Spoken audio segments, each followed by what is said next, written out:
നമസ്കാരം. കഡിൽസ് ഫൗണ്ടേഷനിലേക്ക് നിങ്ങളെ സ്വാഗതം ചെയ്യുന്നു. ഞങ്ങൾ കുട്ടികൾക്ക് നല്ല ആഹാരവും നല്ല ചികിത്സയും നൽകി ക്യാൻസർ എതിർക്കാൻ സഹായിക്കുന്നു.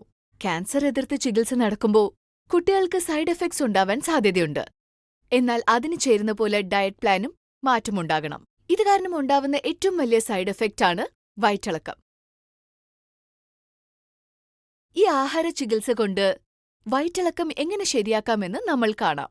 കുട്ടികളുടെ മലം വെള്ളം പോലെ ചെറുതായിട്ട് മാറുമ്പോഴാണ് വയറ്റിളക്കം ഉണ്ടാവുന്നത്. അത് കാരണം നമ്മുടെ കുട്ടികൾ ഒരുപാട് ക്ഷീണിതരാവുന്നു. അതിന് ഒരുപാട് കാരണങ്ങളുമുണ്ട്. ആന്റിബയോട്ടിക്സിന്റെ സൈഡ് എഫക്ട്സ്, വൃത്തിയില്ലാതെ വെള്ളം, വൃത്തിയില്ലാതെ ഭക്ഷണമൊക്കെയാണ് ഇതിന്റെ ഏറ്റവും വലിയ കാരണം. സമയത്ത് തന്നെ നമ്മൾ ഇത് കണ്ട് ശ്രദ്ധിച്ചില്ലെങ്കിൽ നമ്മുടെ കുട്ടികളുടെ ശരീരത്തിലുള്ള വെള്ളം പിന്നെ പോഷകങ്ങൾ കുറയാൻ തുടങ്ങും. ഒരു ദിവസം 2 പ്രാവശ്യത്തിനു കൂടുതൽ വയറ്റിളക്കമുണ്ടായാൽ നിങ്ങൾ ഉറപ്പായിട്ടും ഡോക്ടർ അല്ലെങ്കിൽ ഡയറ്റീഷ്യനെ പോയി കാണണം. വയറ്റിളക്കം കുറയ്ക്കാൻ ചില സാധാരണ വഴികളുണ്ട്. ORS മരുന്നുകൾ, മോര്, നാരങ്ങവെള്ളം, പരിപ്പ് വേവിച്ച വെള്ളം, അതുപോലെ കരിക്കും കൊടുക്കാം. ഇതൊക്കെ ചെയ്യുന്നതുകൊണ്ട് പോഷണങ്ങൾ കുറയാതെ സുരക്ഷിതമായിരിക്കാം. ഇഞ്ചിയും ജീരകവും ഇട്ട് തിളപ്പിച്ച വെള്ളം കുടിച്ചാൽ കുട്ടികൾക്ക് ഭക്ഷണം വേഗം ജീർണിക്കാൻ സാധിക്കും. പാല് കൊണ്ടുണ്ടാക്കുന്ന സാധനങ്ങൾ ഒരിക്കലും കുട്ടികൾക്ക് കൊടുക്കാൻ പാടില്ല. പാലിന് പകരം വേണമെങ്കിൽ സോയ മിൽക്ക് കൊടുക്കാം. പിന്നെ ഫൈബർ നിറഞ്ഞ ഭക്ഷണങ്ങൾ, അതായത് ചോളം, കേഴ്വറക് ഇതുപോലത്തെ മില്ലറ്റ്സോ ചീരകളോ കൊടുക്കാൻ പാടില്ല. ഇതൊക്കെ കഴിച്ചാൽ വയറ്റിളക്കം കൂടും. ഭക്ഷണങ്ങൾ ഉണ്ടാക്കുമ്പോൾ എണ്ണയും എരിവും വളരെ കുറയ്ക്കണം. മധുരപലഹാരങ്ങൾ പാടില്ല. വെള്ളമായിട്ടും വേണ്ട.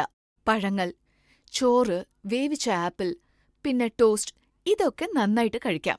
ഇതൊക്കെ മലം വെള്ളമായിട്ട് പോവാതിരിക്കാൻ സഹായിക്കും. കിച്ചടി, കഞ്ഞി, വേവിച്ച ഉരുളക്കിഴങ്ങ്, തൈർച്ചോറ്, ജവ്വരിയിലുണ്ടാക്കുന്ന ഉപ്പുമാവ് ഇതൊക്കെ കുട്ടികൾക്ക് ഉറപ്പായിട്ടും കൊടുക്കാം.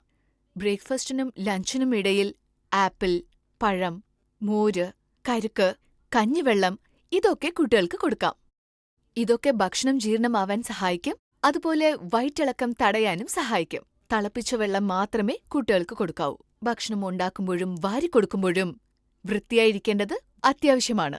ഭക്ഷണം കുറച്ചേ കൊടുക്കാവൂ, എന്നാൽ ശരിയായ സമയത്ത്. മരുന്ന്, സിങ്ക് സപ്ലിമെന്റ്സ് ഡോക്ടറിന്റെ അഡ്വൈസ് കേട്ട് കൊടുക്കണം.